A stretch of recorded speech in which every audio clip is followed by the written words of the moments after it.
Now, can we give a massive cheer for our final bravado of the evening, Mr. Dan Brittain.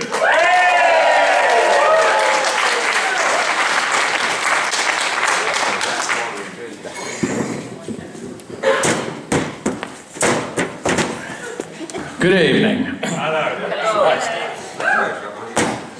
So, inside the mind of a genius. Those of you who know me will be reading that and thinking, this ought to be funny. Because, you know, there's a few things I'm good at. Being genius ain't one of them. So you'll be relieved to hear the genius mind that we're going to explore is a comic genius. And his name is Chris Thorpe. And you'll be equally relieved to hear that the comic in question... Oh, hang on. Chris Thorpe. That's him with the top hat on, dressed as Lord Snooty, age 2. That ought to give you a little clue. And the comic in question is... Viz magazine. So, pen back your lug holes. It's going to be a bumpy ride, and no amount of GoFunding me might be able to save the venue after this little talk. I don't know how familiar you are with Viz magazine, but it's a bumpy journey down the poo and semen-stained road of British comedy, which is going to, frankly, well, it explains, you know, a lot of who we are and how much of a genius you have to be to peddle, essentially, one joke for 43 years, which Chris Donald has done. There's Chris at the top there, thinking of ideas. There's him and his team in their luxurious offices. I'm not sure what that is. I think they kidnapped a hot dog or something at the bottom there. I'm actually going to do a little bit of reading as well. Reading out loud from Chris Donald's autobiography, which is kind of cheating. But like I say, I'm no fucking genius. He is. There he is. As you can see from the Viz magazines on the back wall there, you know, several issues in. And this will have been after a good few years, and still, you know, working basically at his mum's house, photocopier, cutting and pasting. Absolute genius. That is 8 Ace. Pretty much my favourite Viz character. Viz is all about running jokes. It's like, you know, the same thing, like a sketch show sort of thing. So every issue or so, 8 Aces in there. He goes to the corner shop, £1.49 to buy 8 Ace, cheap lager. And probably, you know, his wife will say, here's £1.49 to go and get your teeth fixed. Don't spend it on Ace. Or he'll say, go and do something and don't buy any Ace. And he'll walk down the road saying, teeth not Ace, teeth not Ace, teeth not Ace, things will happen. He'll end up in the corner shop saying 8 Ace. Usually like covered in blood, or, you know, he'll have had to fight an alligator or something. But it's just the same joke every time, beautifully drawn by the genius, Another thing that Viz did well was these kind of mock adverts. You can see the mighty disciplinarian here, child-beating machine. You can just about read it. It says it's you can use it with rope, belts, knotted rope, cricket bats, all sorts of stuff. And he's kind of saying stuff like, you know, my child cheeked me, but after 10 minutes on the mighty disciplinarian, he didn't cheek me again while I had a cup of tea. Let the mighty disciplinarian discipline your child. They do that sort of stuff fantastically well. Just above there you can see Winnet stoves. Very ahead of their time, very sustainable form of energy, I would say, along with piss radiators. So, raising the tone all the way. What's next? Oh, yes. So what I'm going to do, though, is I'm going to explain a little bit. Here's a character, another one of my absolute favourites, the brown bottle, who would just, disappear into it. If there's an emergency, into the phone box, he'd get changed and come out completely pissed, soiling himself, and being no use to anyone. Absolutely brilliant. I've been collecting Viz for quite a long time. I only really had two stated aims in life. One was to one day live in Benny Hill's flat in Kensington. I haven't done that. But the other one was to own every single Viz, which I have finally achieved. So, thank you very much indeed. Well, that's the 332 issues to date. The first one was in 1979. There were only 150 of those printed. But Viz, at its peak, was the third biggest selling publication in the UK by the mid-90s. I think it did 1,200,000 copies. It was only outsold by the TV Times or something like that. It's quite astonishing that young Chris, could achieve such a thing, which is, like I say, part of the reason he's a genius. So here's a little bit about, the apple never drops far from the tree, as we heard earlier.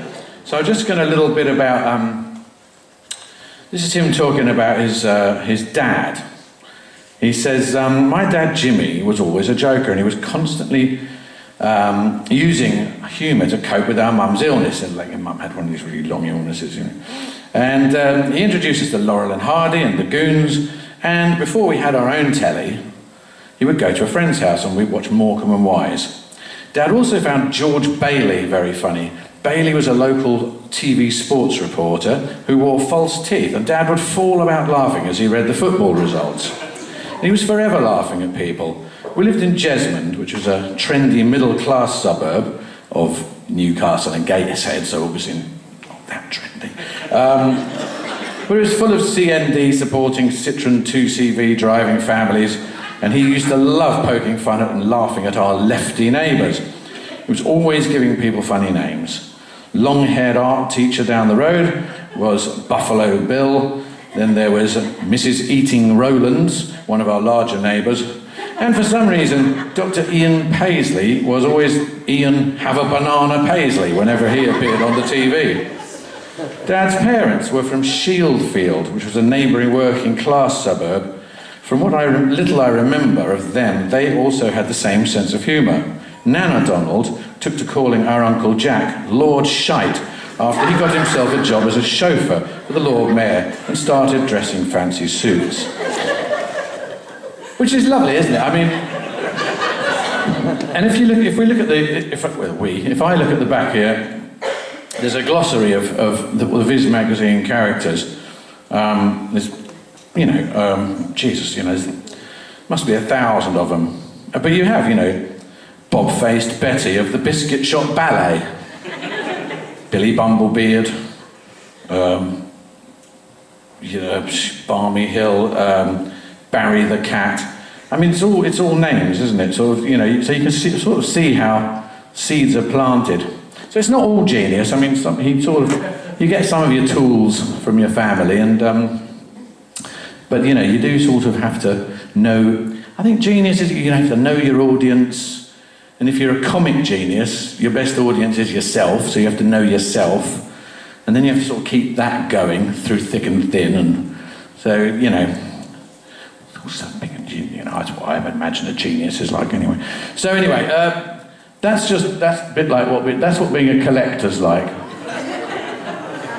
Numbers of issues, back issues, other issues, cataloguing. More cataloguing. The annuals, you can see there, the panhandle, the Dutch oven, the bell end, the Cleveland steamer, the trumpeter's lips. You get the idea. Quick example of some Viz cartoons. One of my favourites, Playtime Fontaine. Absolutely brilliant, just a sort of very childish bank manager who always ends up sort of getting picked up by his mum and spanked, and he's, you know, just amazingly childish. A couple of others. What have we got here? Modern Parents. Very sort of, I can't even think of the word, you know. Like what you were talking about earlier, sustainable, you know, into all that, you know, kind of stuff. And their kids always rebel and end up teaming up with jihadis and going shooting things for fun and stuff.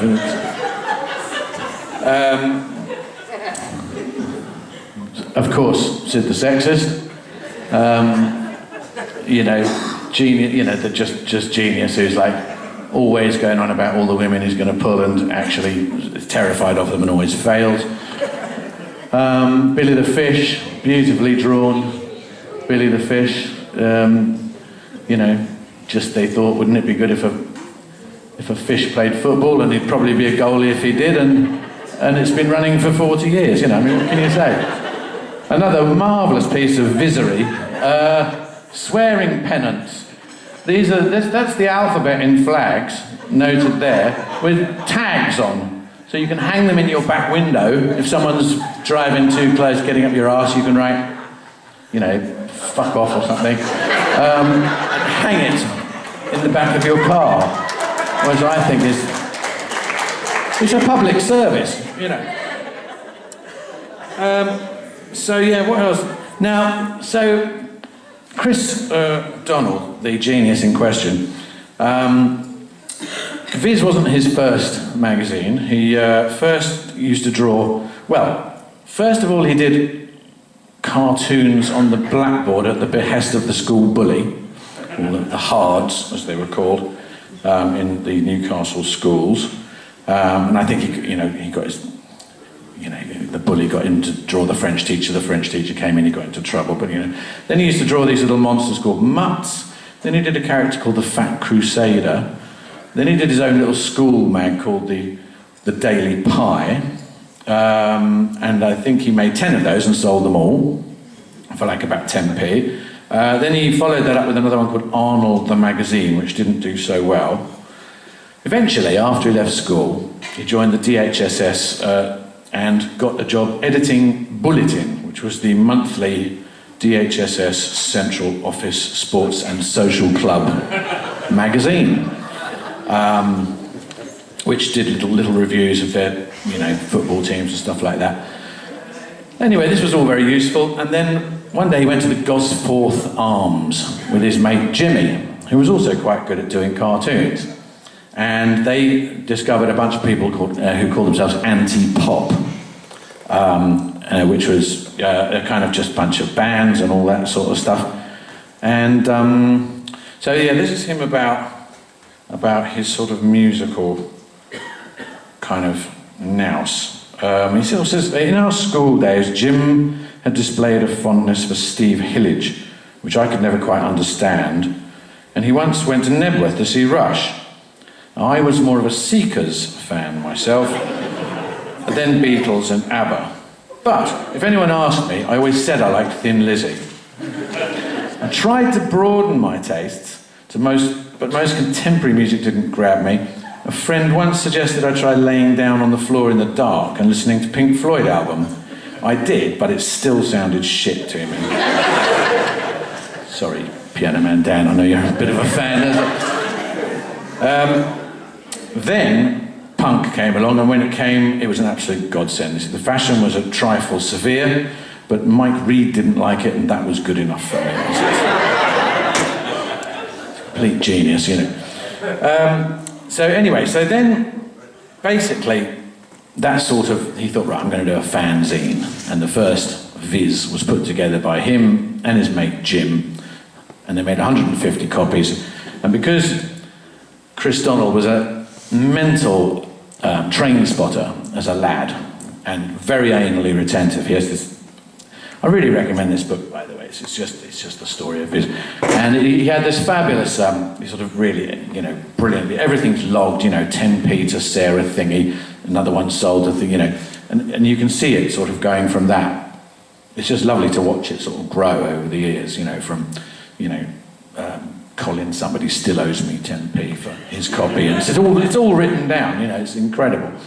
And then, they sort of started doing issue after issue, and it all, there's a very, very slow progress, no money involved or anything like that. Interesting cartooning sort of dilemmas started cropping up, like he came up with a character called Billy Brittain, who was a sort of ridiculously jingoistic character who came up with the phrase glorious nation, and that was quite popular, but then he discovered that his face was too complicated to draw repeatedly. So he could only draw him from one angle. So although that character was very popular, he had to sort of do it only very occasionally. And at roughly the same time, he came up with Roger Melly, much easier to draw, and therefore, more sustainable sort of thing. So a little lesson for any cartoonists out there.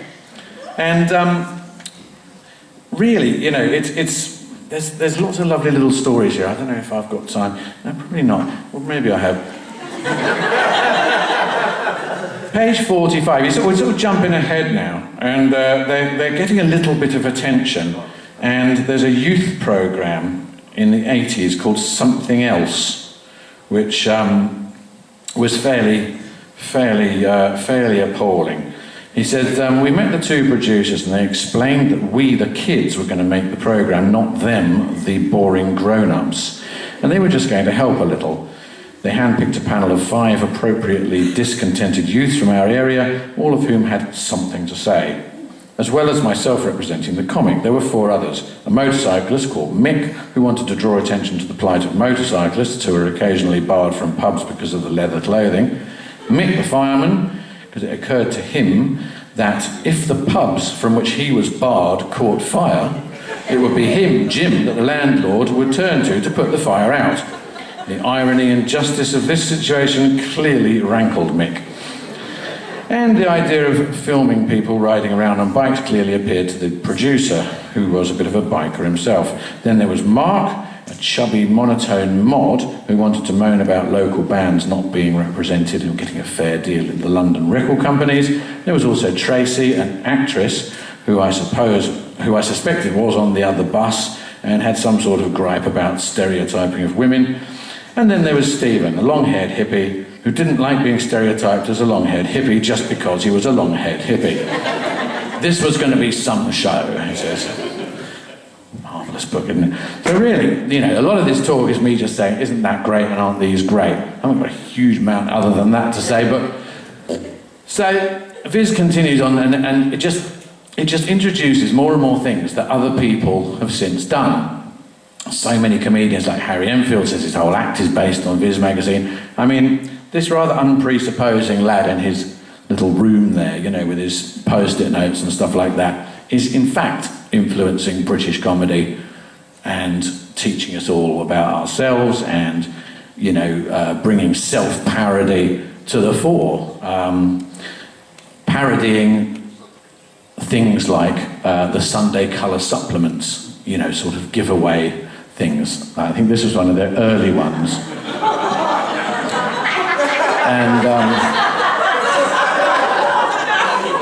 And it's just saying, in the captured innocence sort of thing, an alarm, which I thought was bloody marvellous. And then they sort of got on to more funny ones, like the absolute classic Elvis Presley Dam Busters clock plates Tutankhamun, which was right up there with the Queen Mother's teeth, which was another one they did, which was a sort of paperweight. And what was so brilliant about these is the absolute vitriol that they pour upon the people that buy this stuff. I mean, if you read the small print at the bottom, I've sort of zoomed in on it. I don't know if you can read it, but it sort of says, yes, since my husband died and retired and inevitably died moments later, I have nothing to spend my money on, I'm sad, I'm lonely, I'm stupid. I understand that unspecified amounts of money will be taken from my bank account. I'm an enfeebled, you can see out there, you are a fucking idiot. Voucher. I mean, they don't spare the horses. And it's very dangerous reading Viz on a train or, because you just suddenly explode and there's snot everywhere. Another one of my favourites, Raja, the Lord of the Hallway. And they do these magnificent little profiles of the artists as well, he'll be a papier-mâché elephant foot specialist from some maximum security, you have to, you know, Victor Giraffe, you know. They're just tremendous. Another thing they bought us, of course, was the letterbox, the Viz letterbox. Absolutely brilliant. We can go through this one together. Quite topical. Pensioners save money on heating bills by recalling the moment when 1992, when the Labour Party leader Neil Kinnock said, "Comrades, all right, well, all right." The very thought of it will make you glow from head to foot with embarrassment. No, I don't care what your political persuasion is, that's spot on, isn't it? And that's genius, you know. I think I duplicated that because I liked it so much. Now, another little lovely one in the letterbox. I'll just draw your attention to wheelchair basketball coaches miss out Lords on any forthcoming tours in order to avoid losing your star players. I mean, that is out Frankie Boyle 30 years before the man was on telly. Try not to read the Murray Walker thing on the right. They do lovely little innocent ones as well. You know, is that a flock of seagulls following the tractor? No, it's Classics Nouveau. That dates it, you know. That's how long they've been going. And of course, the other thing they have to do, because there aren't very many of them, is just fill the magazine with absolute bollocks. So you get stuff like this.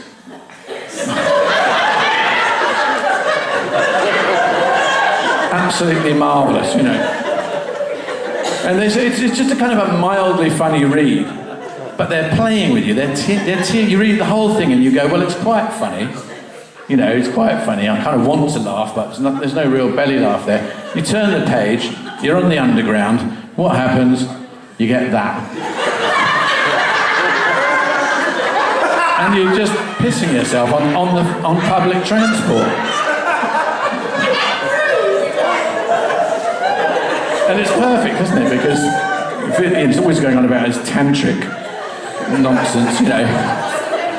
And then you're just back to more rubbish, really. There's more, you know, how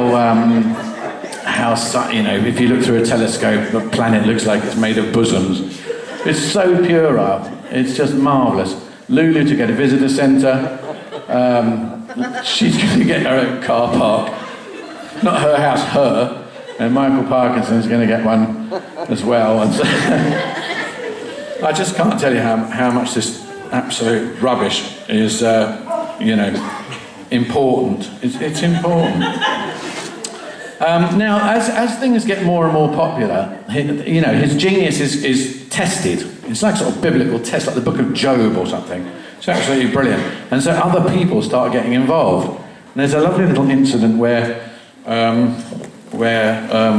page 79 from this evening's reading, IPC magazines get in touch and offer them 1,500 quid to go fortnightly, and they say, I hope you know, submit some stuff, and then they start saying alarming things like, you know, and we'll help it in the right direction.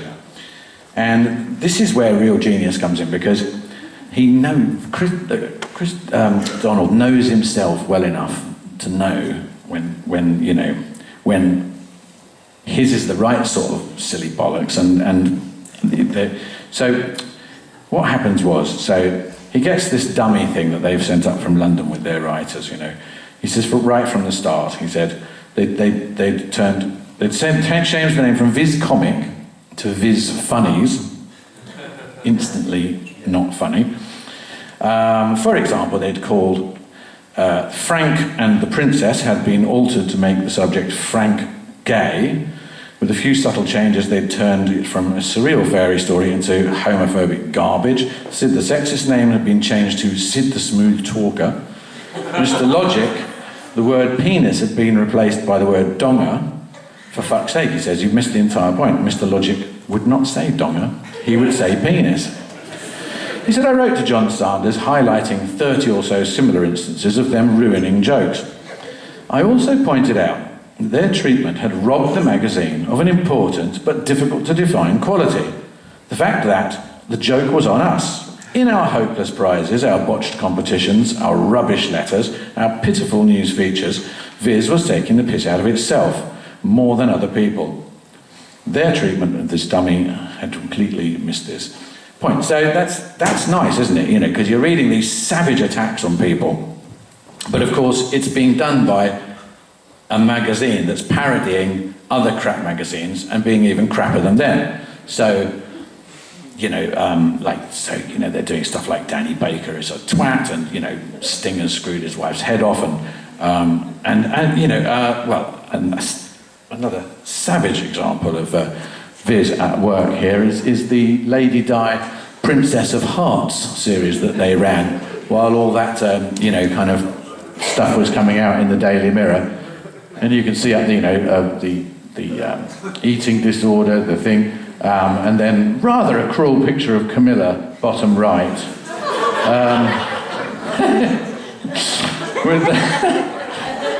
with Charles saying, no, don't be stupid, Diana suspects nothing, she's an idiot, the crown will soon be yours. That was written in 1996, so, visionary. Another thing you have to be if you want to be called a genius. Interestingly, later that year, Prince Charles invited Chris Donald to tea for a charity fundraising thing, because he's a big fan, and Chris didn't go because he'd booked a holiday, and he said he didn't fancy it, and his wife Dolores would feel out of place, and so they didn't go. But, you see, genius, isn't it? If the people that you're lampooning are chasing you and loving what you're doing, then, well, like this T-shirt. Student grant. Thank you very much. I think we should get beer and, grants or something, Brittain grant. He said, anyway, just taking the piss out of students, and of course, students absolutely love Viz, so that's genius, isn't it? Getting the people you're savaging to, it's another one of these really dry, kind of a horoscope weather forecast, which is just literally, if you're a Scorpio, don't go out, you don't want to be a wet Scorpio, it's going to be cloudy. If you're Cancer, it's a bit cloudy. I mean, again, nothing happens, and then all of a sudden, bam, constipation, get rid of it, shit your pants with the laxophone. You're helpless, wherever you are, helpless. And you've got, it sort of says, when the Saints go marching in or something, and that should shift 80% of blockages. But, however, if you're more egg-bound, you may need to resort to the solo from Baker Street. And stuff like that. It's fantastic, isn't it? And, George Melly there endorsing it. One chorus of Strangers on the Shore, and I was MTR, it's just, you've got no chance, have you? Absolutely no chance. Sometimes they would just cut out a celebrity's head.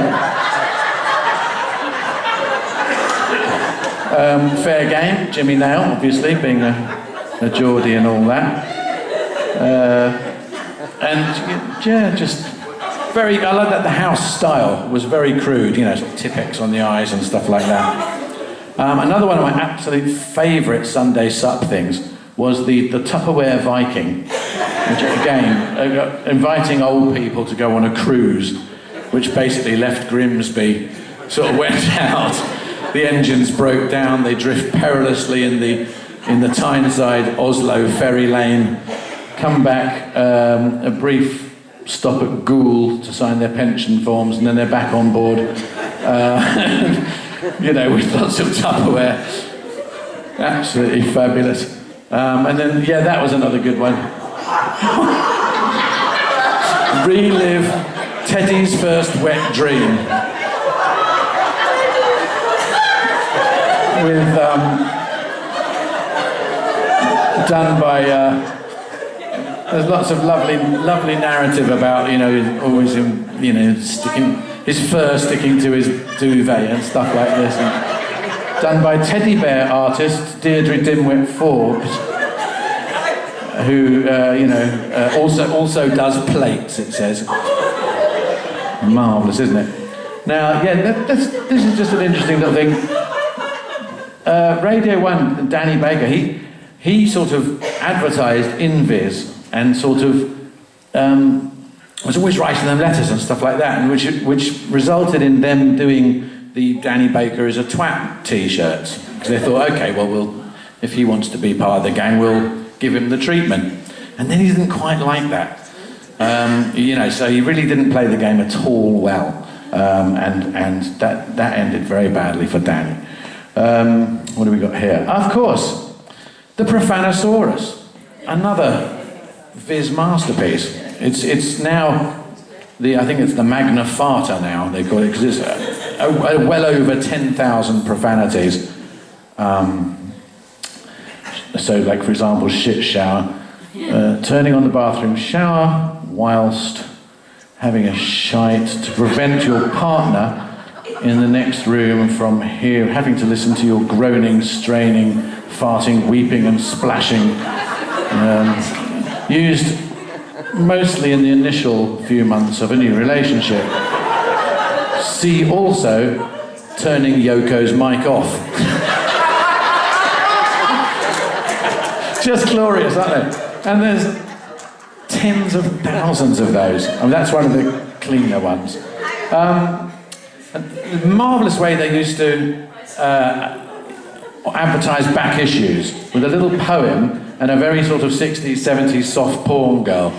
So it's all about knowing your market, isn't it? And like I say, knowing yourself. I mean, basically there were no female contributors to Viz pretty much ever. I don't think there still are. You know, it's still lads writing it, you know, who obviously have arrested development, don't really know what girls are, whether they're Sega compatible or not, and, you know, were hopelessly shy, and, you know, used to masturbate a hell of a lot. So, but you'd always get this, you know, magic bumhole, please be telling which big issues are you selling. Lady, look beneath your chair. You will see the numbers there. But just like, but you get these every week. Magic bumhole, if you're able. Fart some numbers neath the table. Let those numbers represent back issues that can be sent to the reader's lovely lady legs apart. Just for you a magic fart. Prop. In my chuff cloud, now behold, the numbers what are not yet sold. I mean, you know, and then Sally, a lot of stuff was Sally, and then Sally's mum and Sally's sister. Oh, Sally's climbed out the window again, so I'm going to do the back issues. It's dreadful stuff, you know. But, you know, there he is with Harry Enfield, Peter Cook, the funniest people, you know, that we've produced in the last sort of 50 or 60 years. So it just goes to show, you know, by just doing this, staying true to yourself and, you know, not really worrying too much about anything other than what you think's funny and bloody well doing it, has to be a form of genius, because you end up, you know, working with comedy legends. I mean, unfortunately, the work they did with the comedy legends was absolute rubbish, because a bit like the Billy Brittain's face being too difficult to draw, you can't really make cartoons or radio shows or anything out of a cartoon. It's because it's funny, you need to be reading it. And for reasons that I really don't understand. But, you know, every time they tried to do cartoons, they used great people, animations, and they were always dreadful. They tried animating the top tips, they tried animating the letterbox, they got Vic and Bob to read them, although in that case, I think they were rewritten really badly again. But so there's this constant struggle against other people's input sort of thing. But, you know, he remained true to himself, I Bedded the TV Puppets, an absolutely marvellous article, about, Lord Charles's silly arse going up and down, and Lady Penelope pleasuring her, and it's just, marvellous stuff. Whitley Baywatch. The photo love things they did were marvellous, just using their girlfriends and things, just brilliant. Some of them were a lot darker than that.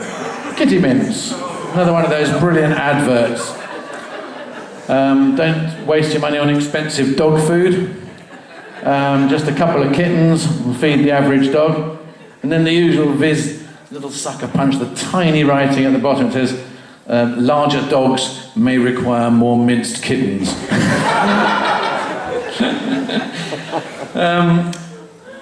Just another one of these great adverts. Profitable second income.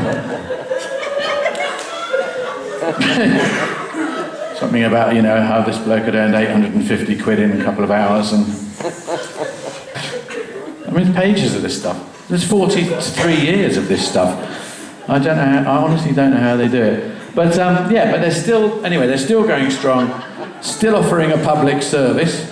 Here you can see the Viz eye test. That's the colour test, and the basic vision test, So I think I've pretty much proved that Chris Donald was a comedy genius, and I shall say thank you very much for listening and watching.